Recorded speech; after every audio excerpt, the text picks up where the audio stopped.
Hello दोस्तों, नमस्कार, आदाब, सत श्री अकाल, जय हिंद। कैसे हैं आप सब?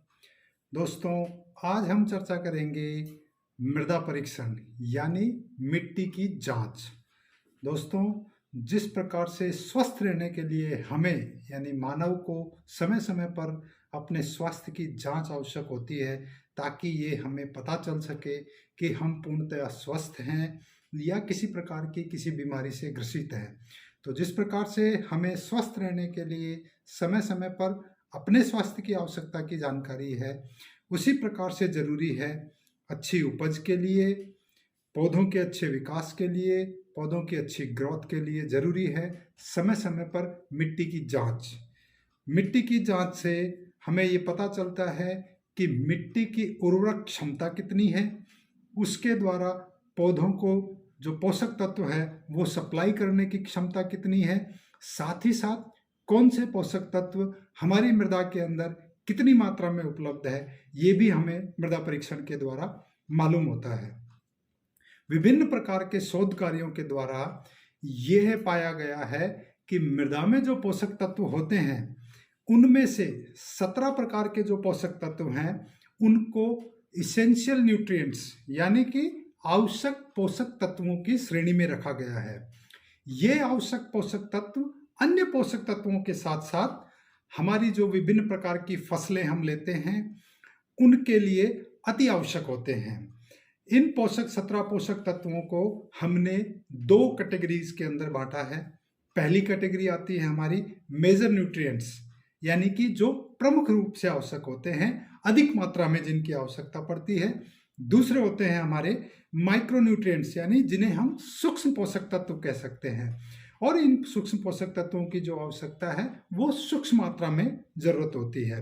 मेजर न्यूट्रिएंट्स की अगर हम बात करें तो इन मेजर न्यूट्रिएंट्स में से कार्बन, हाइड्रोजन और ऑक्सीजन, ये जो 3 पोषक तत्व है ये पौधे वायुमंडल और पानी से प्राप्त करते हैं। उसके बाद ये जो हमारे मेजर न्यूट्रिएंट्स हैं इनको हमने फिर से 2 कैटेगरी के अंदर बांटा है। पहली कैटेगरी आती है हमारी प्राइमरी न्यूट्रिएंट्स और दूसरी कैटेगरी आती है हमारी सेकेंडरी न्यूट्रिएंट्स। जो प्राइमरी न्यूट्रिएंट्स हैं उनमें आता है हमारा नाइट्रोजन, फास्फोरस एवं पोटेशियम। इन पोषक तत्वों को हम डायरेक्ट फर्टिलाइजर सोर्सेज के द्वारा अप्लाई करते हैं। जैसे यदि हम बात करें नाइट्रोजन की तो मुख्यतया हम यूरिया के माध्यम से और डीएपी के माध्यम से नाइट्रोजन पोषक तत्व की सप्लाई हमारी मृदा के अंदर करते हैं और जिसको बाद में पौधे ग्रहण करते हैं। फास्फोरस को हम आइदर डीएपी के थ्रू भी डाल सकते हैं क्योंकि डीएपी में 18% नाइट्रोजन होता है और 46% हमारा फास्फोरस होता है। और सिंगल सुपर फास्फेट जिसे कि आम बोलचाल की भाषा में रामबाण कहा जाता है, इसके द्वारा भी हम जो है फास्फोरस की सप्लाई हमारी भूमि के अंदर कर सकते हैं। तीसरा जो होता है हमारा पोटेशियम। पोटेशियम को हम म्यूरेट ऑफ पोटाश नामक एक फर्टिलाइजर आता है उसके माध्यम से डालते हैं। इसके अतिरिक्त हमारे जो किसान भाई हैं वो यदि जैविक खेती की ओर मुड़ रहे हैं या समन्वित कृषि प्रणाली का उपयोग करना चाहते हैं जिसको इंटीग्रेटेड अप्रोच हम कहते हैं, तो उसमें फर्टिलाइजर्स के साथ साथ जो हमारे ऑर्गेनिक मैन्योर्स है, जो जैविक खाद है हमारे, जिसमें हमारे गोबर की खाद होती है, केंचुआ खाद होती है, कई प्रकार की हरित खाद होती है, उनके माध्यम से भी इन पोषक तत्वों को डाल सकते हैं।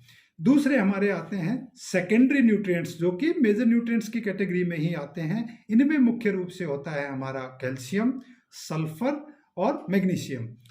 इन पोषक तत्वों का हम सेकेंडरी न्यूट्रिएंट्स क्यों बोलते हैं कि एक तो इनकी जो मात्रा होती है वो जो हमारे प्राइमरी तीनों न्यूट्रिएंट्स हैं नाइट्रोजन, फास्फोरस और पोटेशियम, उनकी तुलना में इनकी आवश्यकता कम मात्रा में पड़ती है। साथ ही साथ इन पोषक तत्वों को हम डायरेक्ट फर्टिलाइजर सोर्सेज की बजाय जो हमारे जो प्रमुख जो मेजर प्राइमरी न्यूट्रिएंट्स हैं उनके द्वारा जो जिन फर्टिलाइजर्स के माध्यम से या जिन पोषक तत्वों के माध्यम से इनको दिया जाता है उनके थ्रू ये तीनों जो सेकेंडरी न्यूट्रिएंट्स है कैल्शियम, सल्फर और मैग्नीशियम, इनकी भी हम सप्लाई कर देते हैं। अब आते हैं हमारे सूक्ष्म पोषक तत्व। इन सूक्ष्म पोषक तत्वों को आगे जा करके हमने मेटल और नॉन मेटेलिक न्यूट्रिएंट्स के अंदर डिवाइड किया गया है, यानी कि धातु पोषक तत्व, अधातु पोषक तत्व। यदि हम धातु पोषक तत्वों की बात करें तो इसमें आते हैं हमारे आयरन, कॉपर, जिंक, मैंगनीज और निकेल। ये 5 पोषक तत्व हैं जो कि सूक्ष्म पोषक तत्व, धातु पोषक तत्वों की श्रेणी में आते हैं। फिर आते हैं हमारे नॉन धातु, जो अधातु पोषक तत्व हैं, सूक्ष्म पोषक तत्व। उनमें आता है हमारा आपका मोलिब्डेनम आता है, बोरोन आता है और क्लोरीन आता है। तो ये पोषक तत्व जो मैंने आपको 17 पोषक तत्व बताए हैं, ये आवश्यक पोषक तत्वों की श्रेणी में आते हैं, इसेंशियल न्यूट्रिएंट की श्रेणी में आते हैं। तो इन पोषक तत्वों की कितनी मात्रा हमारी भूमि के अंदर उपलब्ध है और कितनी मात्रा हमें भूमि के अंदर डालनी है, ताकि हमारी जो मृदा है इसकी पोषक तत्व प्रदान करने की क्षमता, साथ ही साथ उर्वरक क्षमता लंबे समय तक बनी रहे। स्वस्थ मृदा के लिए अति आवश्यक है कि मृदा के अंदर पोषक तत्व भरपूर मात्रा में उपलब्ध हो। साथ ही साथ इन पोषक तत्वों को पौधों की सप्लाई करने की जो क्षमता है, यानी कि सॉयल फर्टाइल भी होनी चाहिए और सॉयल हमारी जो है वो न्यूट्रिएंट सप्लाई करने की कैपेसिटी में भी होनी चाहिए। तो यानी कि उर्वरक भी हो और पोषक तत्वों को हमारे पौधों को प्रदान भी कर सके, ऐसी हमारी भूमि होनी चाहिए। तो इस चीज के लिए आवश्यक है कि हम समय समय पर अपनी मिट्टी की जांच कराएं। जांच के माध्यम से हमें ये पता चलेगा कि कौन सा पोषक तत्व कितनी मात्रा में हमारी भूमि के अंदर उपलब्ध है, और एक अच्छी फसल लेने के लिए, एक अच्छी उपज लेने के लिए, पौधों के अच्छी ग्रोथ के लिए, पौधों में रोग प्रतिरोधक क्षमता बनी रहे, पौधों के अंदर इन कई प्रकार की बीमारियों से, कीटों से लड़ने की क्षमता बनी रहे, इसके लिए आवश्यक है कि हमारी भूमि के अंदर पोषक तत्वों की उचित मात्रा होनी चाहिए और ये मात्रा पौधों को मिलनी भी चाहिए।